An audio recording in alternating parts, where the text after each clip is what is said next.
इस वीडियो के अंदर गाइस हम लोग रिव्यू करने वाले हैं नावी के म्यूचुअल फंड्स का। जी हाँ, तो नावी के जितने भी म्यूचुअल फंड्स है सारी कैटेगरी के हम लोग इसको रिव्यू करेंगे।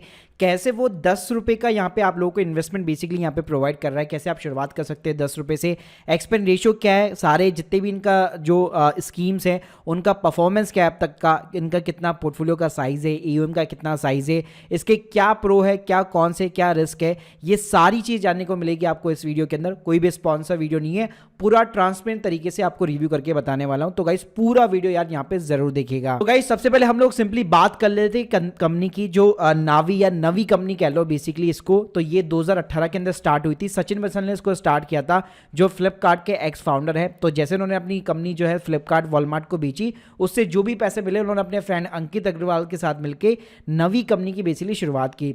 तो गाइस 2021 के अंदर नवी एएमसी लिमिटेड यहाँ पे सेटअप हो गई। इन्होंने क्या किया, एसएल ग्रुप जो था उसके पास में ऑलरेडी जो है एसएल फाइनेंस म्यूचुअल फंड वो एक स्कीम चलाता था, मतलब उनके पास में भी कई सारी स्कीम थी। तो उनसे सारी की सारी स्कीम इन लोगों ने यहाँ पे बेसिकली एक्वायर कर ली, यानी पूरी की पूरी कंपनी ही एक्वायर कर ली और उसको रीब्रांडिंग करके कर दिया नावी म्यूचुअल फंड। तो राइट नाउ गाइस ये जो एएमसी है वो बेसिकली यहाँ पे 15 स्कीम आपको ऑफर करती है। 8 इनके पास में इक्विटी है, 2 डेट है, 3 हाइब्रिड है और 3 कुछ अदर टाइप की स्कीम्स है। टोटल अगर मैं एयूएम साइज की बात करूं तो 2500 करोड़ से ज्यादा का इनका एयूएम साइज हो चुका है, यानी इतना पैसा इनकी सभी स्कीम के अंदर यहां पे लग चुका है। और as per the IND money अगर मैं बात करूं इनकी रैंकिंग की, तो 41 एएमसी अराउंड है हमारे इंडिया के अंदर, उसमें जो है 33 नंबर के ऊपर ये बेसिकली रैंक करता है और 6 फंड मैनेजर है इनके पास। तो देखिएगा आप स्क्रीन के सामने देख सकते हैं इतनी सारी यहाँ पे बेसिकली इनकी जो है स्कीम्स वगैरह, लेकिन हम लोग जो है यहाँ पे फिल्टराइज करने वाले कि जिस स्कीम के अंदर सबसे ज्यादा पैसा लगवाए, तो टॉप 5 स्कीम की हम लोग यहाँ पे बात करने वाले हैं। तो देखिएगा इस पहली जो इनकी स्कीम है वो है नावी का निफ्टी 50 इंडेक्स फंड। ये बेसिकली ये इंडेक्स बेस्ड म्यूचुअल फंड है। इसके फंड साइज की बात करूं 722 करोड़ का इसके अंदर ऑलरेडी पैसा लग चुका है। पूरी इन्वेस्टमेंट जो कैटेगरी होती है, जो पूरा इंडेक्स फंड होता है, उसके अंदर अपने आप में 0.45% जो है बेसिकली होल्ड करता है। एक्सपेंस रेशियो की बात करूं तो यही इसकी सबसे बड़ी यूएसपी मानी जा सकती है। इसका एक्सपेंस रेशियो जस्ट 0.06% है। जी हाँ, 0.06%, जबकि जो कैटेगरी एवरेज है आपको 0.20 मिलेगा, 0.23 मिलेगा, लेकिन इतना कम आपको कहीं नहीं मिलेगा। यानी पूरी कैटेगरी के अंदर जो सबसे लोएस्ट एक्सपेंस रेशियो है वो केवल इसी का है। जिन लोगों को नहीं मालूम एक्सपेंस रेशियो क्या होता है, अगर आप 100 रुपये स्कीम के अंदर डालते हो तो पूरा 100 रुपये नहीं लगता आपका स्कीम के अंदर, उसमें से खर्चा भी होता है। तो वो जो खर्चा होता है वो परसेंटेज के अंदर होता है। तो ऑब्वियसली बात है, परसेंटेज अगर बड़ा होगा तो आपका पूरा 100 रुपये ना जाकर उतना ही पैसा लगने वाला है। तो जितना एक्सपेंस रेशियो यहाँ पे कम हो उतना यहाँ पे बेटर रहता है। ऑब्वियसली बात है, अगर इंडेक्स फंड है तो हमारा जो निफ्टी 50 है, यानी इंडिया की जो टॉप 50 कंपनीज है, वो जितना रिटर्न यहाँ पे कमा के देगी उतना ही रिटर्न यहाँ पे ये निकालता है। यानी आप जैसे सुनते होंगे कि निफ्टी 50 और सेंसेक्स इस तरह से स्टॉक मार्केट में वर्क करता है, तो निफ्टी 50 जितना बढ़ेगा उतनी ही स्कीम ये आपको रिटर्न निकाल के देती है।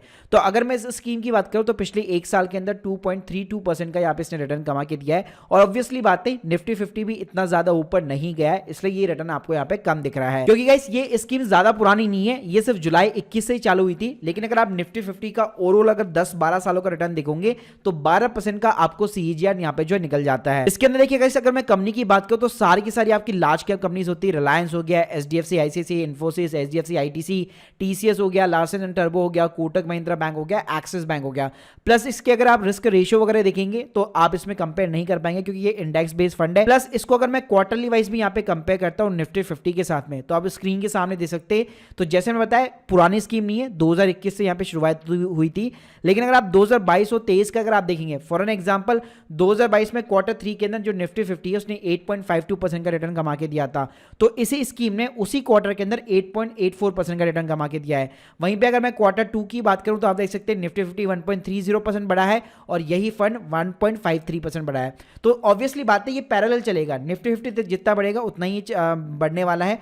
ट्रैकिंग एरर्स में आपको ज्यादा नहीं देखने को मिलने वाला है, इसलिए ये इंडेक्स फंड की एक अच्छी खासी स्कीम मानी जा सकती है। अब गाइस जो दूसरे नंबर पे इसकी सबसे पॉपुलर स्कीम है वो है नावी का यूएस का टोटल स्टॉक मार्केट। और यही गाइस इस नावी एएमसी का सबसे बड़ा यूएसपी माना जा सकता है, क्योंकि नॉर्मली जो कंपनीज है वो केवल आपको इंडिया का ही एक्सपोजर देती है, लेकिन नावी ने आपको यूएस मार्केट का भी एक्सपोजर दिया है। आप देखिए, यूएस मार्केट की तो हमें ज्यादा नॉलेज नहीं होती है, तो बेटर क्या होता है, वहां पे भी आप इंडेक्स फंड के अंदर निवेश कर सकते हैं। और नावी का जो यूएस का जो टोटल स्टॉक मार्केट है, या यूएस के अंदर बेसिकली 3 जो है इंडाइसेस चलते हैं, नेस्डेक चलता है, S&P 500 चलता है, और उसके अलावा भी 2-3 और चलते हैं। तो नावी ने क्या किया, वहां पे जो यूएस के अंदर एक जो है वैनगार्ड करके कंपनी है, वो एक म्यूचुअल फंड चलाती है। तो अल्टीमेटली जो इंडिया का ये जो नावी का म्यूचुअल फंड है वो यूएस के म्यूचुअल फंड के अंदर निवेश करता है। तो गाइस यूएस में भी वैनगार्ड टोटल स्टॉक मार्केट एक बेसिकली जो ईटीएफ इंडेक्स फंड चलाता है और उसी के अंदर बेसिकली निवेश करता है। तो फंड साइज की बात करूं 616 करोड़ से भी ज्यादा का इसके अंदर पैसा लग चुका है। एक्सपेंस रेशियो आप देखेंगे अगेन सबसे कम है 0.06% है, जबकि यूएस मार्केट के अंदर आपको ज्यादा एक्सपेंस रेशियो देखने को मिलता है।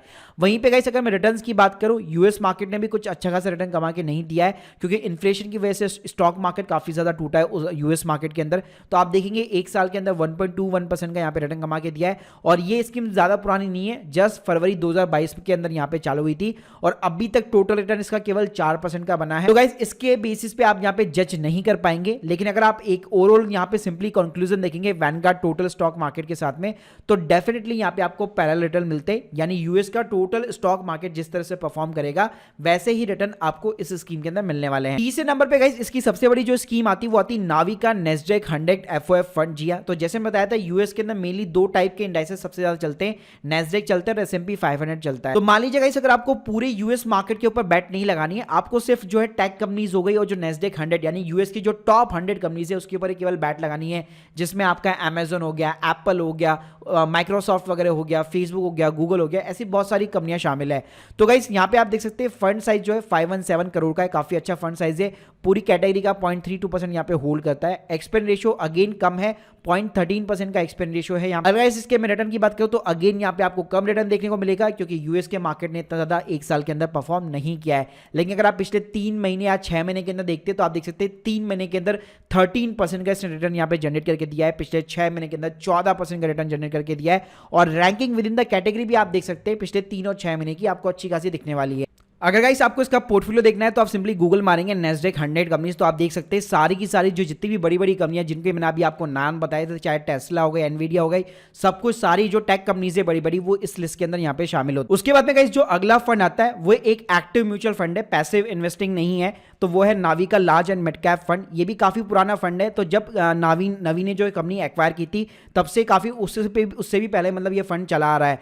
तो अगर गाइस इस फंड की अगर मैं साइज की बात करूं तो 230 करोड़ का इसके अंदर फंड साइज है, एक्सपेंस रेशियो जो है 0.35 का है। अगर गाइस इसके मैं रिटर्न्स की बात करूं तो एक साल के अंदर बहुत ही कम रिटर्न है, लेकिन अगर आप पिछले 3 सालों 5 सालों का रिटर्न देखते हैं तो आप देख सकते हैं पिछले 5 साल के अंदर इसने 12% का सीएजीआर यहाँ पे जनरेट करके दिया है।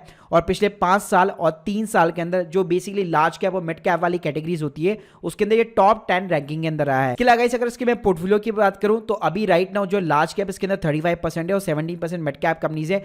तो इसमें आपको रिलायंस, एचडीएफसी, आईसीआईसीआई जैसी कंपनियां देखने को मिल जाएगी, लेकिन साथ में मिड कैप जैसी कंपनी जैसे कि मैक्स का हेल्थ केयर हो गया, पॉलिसी बाजार वगैरह हो गया, दीपक नाइट्रेट जैसी कंपनी, इंडियन होटल जो ताज वगैरह चलाता है, तो ये कंपनियां भी आपको इसके अंदर देखने को मिल जाएगी। अगली गाइस जो इनकी टॉप स्कीम है वो है नावी का फ्लैक्सी कैप फंड। फ्लैक्सी की गाइस कैटेगरी की अच्छी बात ये होती है कि फंड मैनेजर के ऊपर रेस्ट्रिक्शन नहीं होता कि भाई तू बड़ी कंपनी के अंदर पैसा लगा, तू छोटी कंपनी के अंदर पैसा लगा, या तो मिड साइज कंपनी के अंदर पैसा लगा। उनका बेसिकली उनको एक फ्लेक्सिबिलिटी दी जाती है कि मार्केट जैसे परफॉर्म कर रहा है या उनकी जो भी स्ट्रैटेजी है उनके अकॉर्डिंग वो पैसा लगा सकते हैं।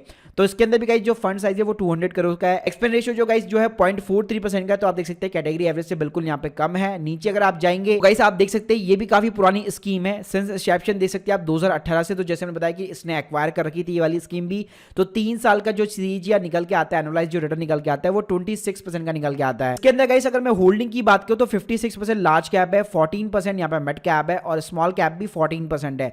तो आप देख सकते हैं ये इसी टाइप का फ्लैक्सी कैप फंड है कि तीनों कैप के अंदर इसने यहाँ पे इन्वेस्टमेंट लगा रखी है। तो इसके अंदर भी आपको आईसीआईसीआई बैंक, एक्सिस, रिलायंस जैसी कंपनियां मिल जाएगी। इसके अलावा सन फार्मा वगैरह हो गया, एसबीआई का लाइफ इंश्योरेंस, श्री सीमेंट वगैरह, इंडसलैंड बैंक वगैरह, ये कंपनियां आपको यहाँ पे देखने को मिल जाएगी। गाइस इनकी अगर मैं अगली स्कीम की बात करूं तो वो है नावी का निफ्टी नेक्स्ट 50 इंडेक्स। तो जैसे हम लोगों ने निफ्टी 50 का देखा था, ये नेक्स्ट 50 का है, यानी 1 से 50 तक की कंपनियां तो टॉप कंपनीज हो गई, लेकिन 51 से लेकर जो 100 वाली कंपनीज है उसको नेक्स्ट 50 कहा जाता है, जिसके अंदर अडानी वगैरह के स्टॉक्स वगैरह भी शामिल होते हैं। तो इसमें भी आप देख सकते हैं फंड साइज जो है 95 करोड़ का, एक्सपेंस रेशियो 0.12% का है, जो कि सबसे कम माना जा सकता है। तो गाइस अगर आप नीचे रिटर्न देखेंगे तो नेगेटिव देखने को मिलेंगे, उसका एक ही रीजन है, अडानी के स्टॉक्स बहुत ज्यादा गिरे थे इस साल, तो इसी रीजन की वजह से जो नेक्स्ट 50 है उसने यहाँ पे नेगेटिव में रिटर्न जनरेट करके दिया है। और गाइस ये स्कीम भी ज्यादा पुरानी नहीं है, जैन जो है 2022 के अंदर यहाँ पे स्टार्ट हुई है। तो डेफिनेटली जो नेक्स्ट 50 अगर इंडेक्स फंड अगर आप ब्रॉड वाइज देखेंगे 10 साल 12 साल के अंदर देखेंगे तो डेफिनेटली उसने भी यहाँ पे जो है 12% का सीजीआर निकाल के दिया है। तो शॉर्ट टर्म में मत देखिएगा इन चीजों को, लॉन्ग टर्म के लिए डेफिनेटली आप यहाँ पे कंसीडर कर सकते हैं। तो राइट नाउ गाइस इसके पोर्टफोलियो में आप देख सकते हैं गोदरेज वगैरह है, पीडीलाइट है, एसआरएफ है, भारत इलेक्ट्रॉनिक्स है, श्री सीमेंट है, डाबर है, bank of Baroda. Guys ultimately अगर मैं प्रो और कॉन्स की बात करूं इन सभी स्कीम के अंदर, पहली चीज आपको ये देखने को मिल जाएगी कि सबके अंदर जो एक्सपेंस रेशियो है उनके सबके कंपटीटर से एकदम कम है, यानी कि लोएस्ट एक्सपेंस रेशियो है। तो ये सबसे अच्छी बात है। सेकंड थिंग ये आपको इंडिया के साथ में यूएस का भी एक्सपोजर प्रोवाइड करता है, तो ये एक यूएसपी पॉइंट है।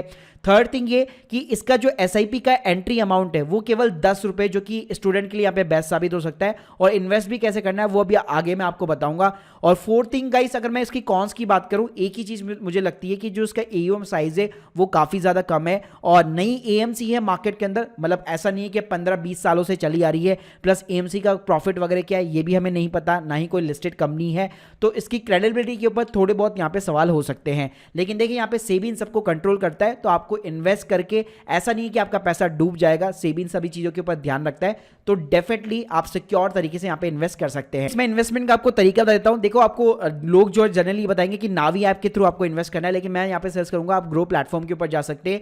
यहाँ पे आपको जो है जीरो कॉस्ट के ऊपर एक आप अपना डीमैट अकाउंट खुलवा सकते हैं, लिंक आपको डिस्क्रिप्शन बॉक्स के अंदर प्रोवाइड कर दूंगा, जहां से आपको कुछ एक्सक्लूसिव बेनिफिट भी मिल जाएंगे। इसके ऊपर अकाउंट ओपनिंग फीस एकदम जीरो है, एएमसी भी यहाँ पे जीरो है। आपको क्या करना है, सिंपली सर्च टैब के अंदर आपको सिर्फ नावी लिखना है, तो आप देख सकते हैं नावी निफ्टी 50 इंडेक्स फंड यहाँ पे निकल के आ चुका है। और गाइस पर्सनली भी यहाँ पे मैं इन्वेस्ट करता हूँ, आप देख सकते हैं 1,60,000 रुपए यहाँ पे मैंने इन्वेस्ट कर रखे और 10% का मुझे यहाँ पे रिटर्न मिल चुका है। तो गाइस यहाँ पे अगर आप मिनिमम एसआईपी अमाउंट देखेंगे जस्ट 10 रुपए, यानी वन टाइम भी अगर आप करना चाहते हैं तो 10 रुपए कर सकते हैं। अगर आप एक सिस्टमेटिक वे के अंदर भी जो है हर महीने करना चाहते हैं तो 10 रुपए से शुरुआत कर सकते हैं। तो ये काफी अच्छी चीज है। इनकी जितनी भी स्कीम है सभी के अंदर जो एंट्री लेवल है इन्होंने केवल 10 रुपए का रखा है, जो कि नॉर्मली जो है 500 रुपए या फिर 100 रुपए तक तो होता ही होता है। तो 10 रुपए काफी ज्यादा छोटा अमाउंट है। तो डेफिनेटली जो स्टूडेंट जो ज्यादा अर्निंग वगैरह नहीं करते, लेकिन अगर आप म्यूचुअल फंड के थ्रू एक अच्छा खासा अपना कॉर्पस बनाना चाहते हो तो डेफिनेटली आप नावी के म्यूचुअल फंड के साथ में जा सकते हो। बाकी ऐसा इसका कोई भी कॉन्स नहीं है, बस एक ही कॉन्स है कि एयूएम साइज कम है और इसकी मार्केट के अंदर थोड़ी बहुत जो क्रेडिबिलिटी है वो आप कह सकते हैं ज्यादा पुरानी कंपनी नहीं है। तो इस वजह से आपको यहाँ पे जो है अपना जो पोर्टफोलियो है वो अलग अलग एएमसी के साथ में हमेशा रखना चाहिए। So like this video, please subscribe channel. अगर आप लोग के कोई भी डाउट्स है कमेंट बॉक्स में जरूर बताइए। Thank you guys, thank you very much.